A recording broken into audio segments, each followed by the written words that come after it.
يا نفس إن لم تظفري لا تجزعي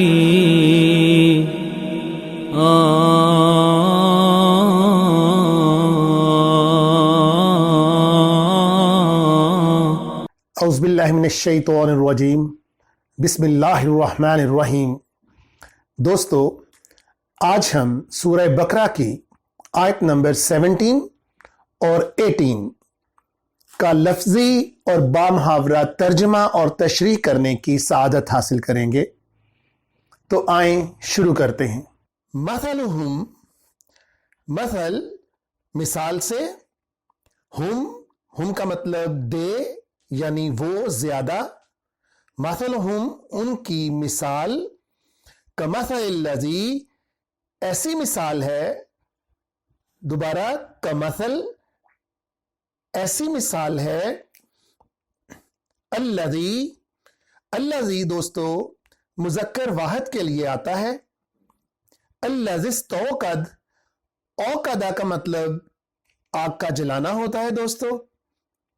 توقد نارن، توقد تا اس لیے آیا کہ نار عربک کے اندر مؤنث کے طور پر گنی جاتی ہے، اسی لیے جتنے بھی مؤنث عربک کے اندر استعمال ہوں گی اس کے شروع کے اندر عربک کے اندر تا کا اضافہ کر دیا جاتا ہے۔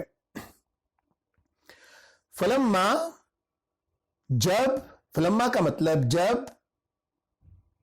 اضاءت، اضاء ضیاء سے نکلا، ضیاء اردو کے اندر موجود ہے، ضیاء کا مطلب روشنی، اضاءت روشن ہوا، ما حولہ، ما کا مطلب جو، حولہ کا مطلب ارد گرد کا علاقہ۔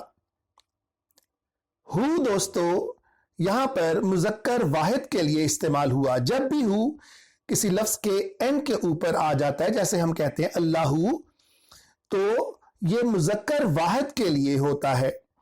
ما حولہ جو اس کے ارد گرد تھا، ارد گرد کی جگہ کو جب وہ روشن ہو گئی، ذہبا، ذہبا کا مطلب چلا جانا ہوتا ہے، لیکن یہاں پر اللہ سے ذہب اللہ، اللہ نے وہ چھین لیا، اللہ نے ضائع کر دیا۔ کیا ضائع کر دیا؟ بنور، روشنی، نور ان سے چھین لیا۔ ہم سے مراد دے یعنی زیادہ وہ، وَتَرَكَهُمْ اور ان کو چھوڑ دیا۔ ترک کرنا ہمارے اردو میں موجود ہے، ترک کر دینا یعنی چھوڑ دینا۔ ہم دے کے معنوں میں آتا ہے، یعنی اردو کے وہ زیادہ کے معنوں میں۔ فی کا مطلب میں، ظلمات، ظلمات کا مطلب اندھیرا، گمراہی۔ لا کا مطلب نہیں، یبصرون، یبصرون یا شروع کے اندر آ گیا دوستو، اس کا مطلب وہ، واو اور نون نے اس کو جمع کا صیغہ بنا دیا۔ اور بصر، بصر دیکھنے سے مراد وہ دیکھتے ہیں، لا یبصرون وہ نہیں دیکھتے ہیں۔ سمم بہرے ہیں وہ، بکمن گونگے ہیں وہ، امیون اور اندھے ہیں۔ فہم، فا لگا دوستو ہم کے سامنے، ہم کا مطلب دے یعنی وہ، فا کا ان کے لیے شدت کا اظہار ہے، فا کسی بھی لفظ کے اوپر آ جائے تو یہ شدت کا اظہار کرتے ہیں، یعنی وہ ضرور، لا یرجعون وہ نہیں پلٹیں گے۔ یرجعون کا مطلب ہوتا ہے دوستو واپس آ جانا، راجع، عربی کے اندر راجع کا لفظ ہوتا ہے واپس پلٹ آؤ، لیکن یا لگا اور آخر کے واو اور نون نے اس کو جمع کا صیغہ بنا دیا۔ لا یرجعون وہ نہیں پلٹیں گے، یعنی وہ سیدھے رستے کی طرف نہیں لوٹیں گے۔ اب اس کا بامحاورہ ترجمہ دیکھ لیتے ہیں۔ مثلہم کمثل الذی ان کی مثال ایسے ہے جیسے کہ وہ شخص، الذی وہ شخص،